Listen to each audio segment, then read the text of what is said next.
Am I wrong for denying my ex's son after he abandoned us and I took the choice alone to give him up for adoption? I, 32F, had a baby boy when I was 16. Yes, I know how that sounds like. No, we weren't careful. Judge me all you want on that front, I've dealt with that for years. Mike, 33 male, was my boyfriend then, and when I found out about my pregnancy, he did a disappearing act with help from his family. Something future college star something.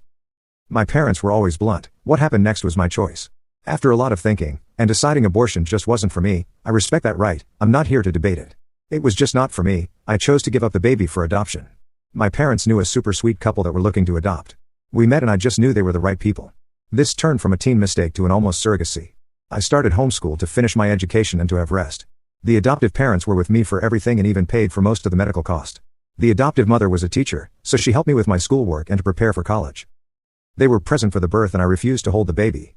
Instead, his actual mother did. And it was just right.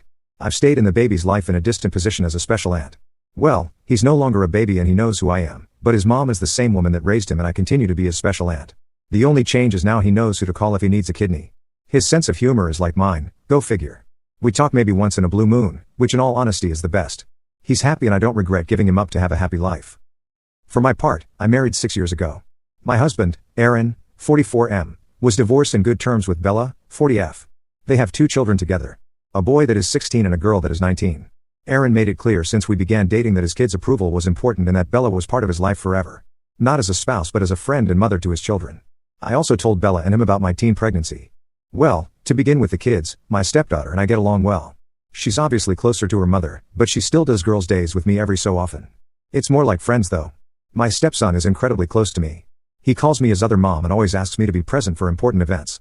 We bonded when his childhood dog passed away, as my cat died about the same time. Bella and I? We're best friends. I know people have complicated relationships with their partner's exes, but we always show respect to each other. I never tried to take her place. I know Aaron and her shared something special long before I was in the picture. That's their history. And I am a stepmom, not a mom. Her place in the kid's life is not up for competition. The reason for this background is that the whole mess with Mike started when I took my stepson to a medical appointment. It wasn't serious, though he did have to use anesthesia. Aaron and Bella both couldn't get the day off. They tried, but their jobs are on call and they cannot easily take time off. So I went on my own to be my stepson's support. I didn't recognize Mike as one of the doctors. His real name, both first and last name, are incredibly common and it had been years. Not to mention my priority was being my stepson's support and everything else was secondary. After my stepson was done, he was a bit out of it as expected. I was setting him up in the car and making sure he was comfortable when Mike came over. He told me he had been thinking about me and our son for so long, and he was glad our boy was okay. It really took me a few minutes for my brain to click on what was going on and he kept on rambling about apologies and how he wasn't ready to be a father. Blah blah blah. Eventually I just sighed and loudly said, "This is not the baby I was pregnant with. I gave him up for adoption after I gave birth. I am a stepmother." My loopy stepson chimed in with, "Other mom." I had to hold back a smirk to be honest. Mike was stunned by that and it gave me time to catch him up on the important details.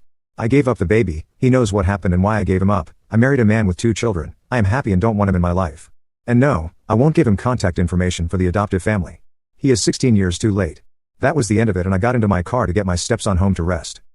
Since then Mike found me in social media and has been painting this sob story about me denying him a chance to be a father.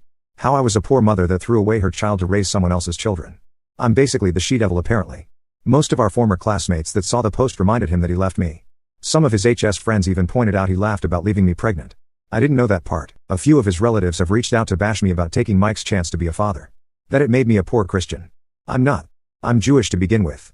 A few friends did tell me it was a BTCH move to give the baby up without telling Mike. I don't personally think I was in the wrong, but in case I decided to leave the judgment to the internet masses. So, Reddit, AITA? Clearing something out, the adoptive parents and bio child have a phone number to contact Mike's parents if they want. I have no say if they do or not. I just won't give Mike any information on them. Update. This is probably the one and only update I'll be doing. Because to be honest, I got other things to do and I have my main Reddit account for lurking. I'm going to start with the important matter. A lot of people were worried about my biological kid and what he wished when it came to Mike. Well, I got his permission to post this. He spoke to Mike once a few days after I told him where he could find Mike. I won't share all the details, only the final decision. There won't be any more contact between them. The kid doesn't want a second dad and Mike wasn't willing to be in his life unless he had the position of dad. So he's going no contact with Mike.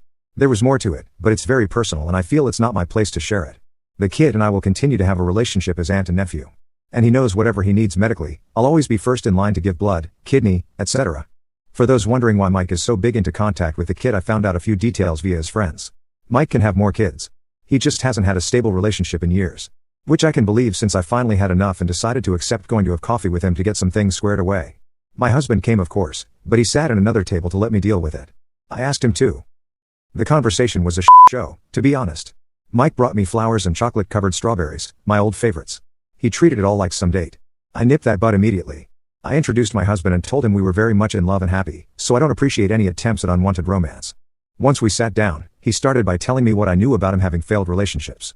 That he felt no woman could meet his standards for a wife and mother to his children, since he already saw me as that. He claims he feels guilty for choosing college over me and our baby. He was well aware of the court dates regarding custody and that I was trying to put the baby up for adoption.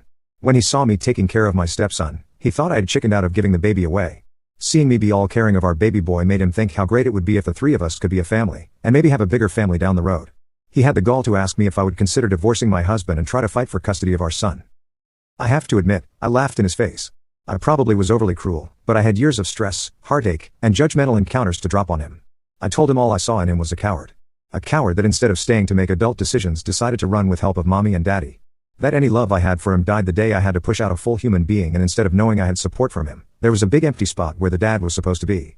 That I almost ruined my life and had to throw away prom, senior pictures, and even graduation, because I was far too pregnant to party, appear on the yearbook, or walk into stage to get my diploma. He got to party and enjoy life while I had to fight tooth and nail for an inch of respect, yet we both had unprotected sex. The only difference is his DCK wasn't big enough to pop a baby out or satisfy a woman to begin with. That was a bit mean, but not sorry. After I calmed down, I simply told him I had a happy life with a man that loves me. Great stepkids that are the greatest gift. A best friend who lets me be a stepmom to her children. A nephew who I adore and who, despite our history as biological mother and child, he still loves me as his special aunt rather than hate me. My family is perfect because he's not part of it, and I have no intentions to live in his fantasy. And that I can't wait to get pregnant with my husband's child to add to that perfection. I also told him to leave our biological kid alone. He has made his choice and it is up to him if he ever reaches out for Mike. And also let him know I would be making a formal complaint to his hospital for his harassment. Good thing my husband took screenshots, because by the time we got home, Mike had deleted all the posts. A lot of his former friends did repost screenshots making fun of him. The silver line in all of this is that I have reconnected with my high school classmates, and to be honest, they are great people. Seems Mike isn't a handful that stayed in his school hype mindset. It's been about 3 days and no signs of Mike. My husband did get the biggest ego boost when he overheard me going off on Mike and has been insufferable, in a good way. So, there's mostly good news. Hopefully one of these days we'll get even more good news, since we actually are excited at the idea of having a baby together.